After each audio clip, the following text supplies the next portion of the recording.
Hey guys, William Padilla Brown here, and I'm coming to you from my backyard garden, and I thought I'd just do a short video on how I feed my chickens. So yeah, you can see that they're foraging around in the grass here. This girl over here is eating grass seeds.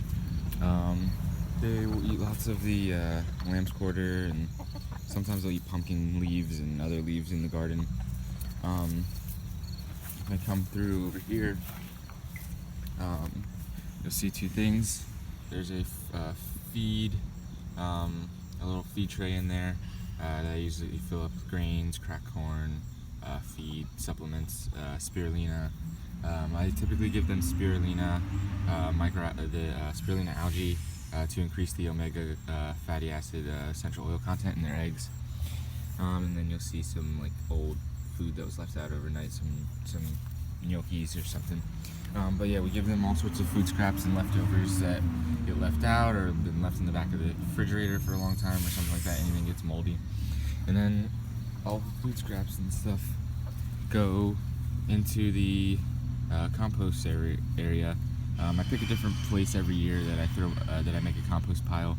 And then in the winter time, in the fall, once the plants die, later in the fall and winter time when the plants die back, then I just bury the compost in the garden beds. But you can see here, one of my chickens is coming and she's digging through this compost pile, so I don't even have to turn these compost piles. Typically people will turn their compost piles so they don't get all anaerobic and gross. But the chickens come through and they turn the compost piles and they eat all sorts of whatever they want in there. They're not too picky, but they eat all sorts of stuff in there. So they dig through it, they turn it, they poop in there, they poop all in the garden. They scratch through the garden foraging for bugs. They eat bugs off of the leaves on the plants. They eat lots of slugs. So that's super cool. And then here, this was actually on accident, and it taught me a really good lesson. I'm going to continue with it. Nature teaches the best lessons for those who are observant.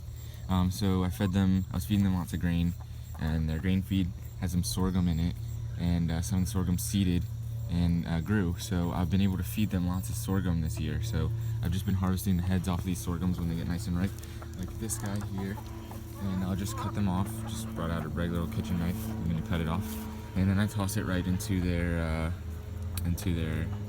coop, and they go through it and eat all the seeds out of it.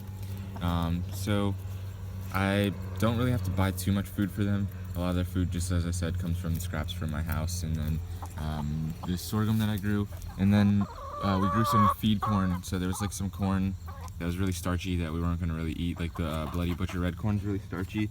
We can make flour and stuff like that with it, but a lot of it just went to the chickens. So if you have backyard chickens, I definitely recommend growing food for them. Grains like sorghum and corn can simply just be grown around your house, and I didn't feed these. I didn't add compost or nutrients or anything like that. They just grew in the soil that I didn't even do anything with. So I have all the mulch and compost and stuff in these beds, and these just grew right off the side.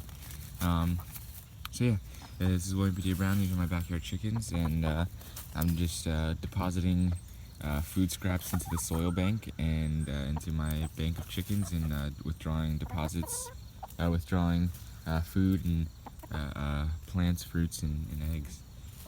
So yeah, just let my chickens forage every day. If you have any backyard chickens and you have the space, I definitely recommend letting them forage, and makes them happy and help get some healthy eggs. So if you don't have any backyard chickens, look into it. Check your local municipality, borough, what have you. See if you can get some chickens in your life.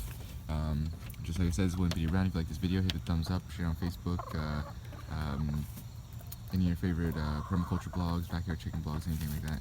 They'll even go get the sorghum themselves. So they're good foragers. So yeah, hit the thumbs up, share it all around.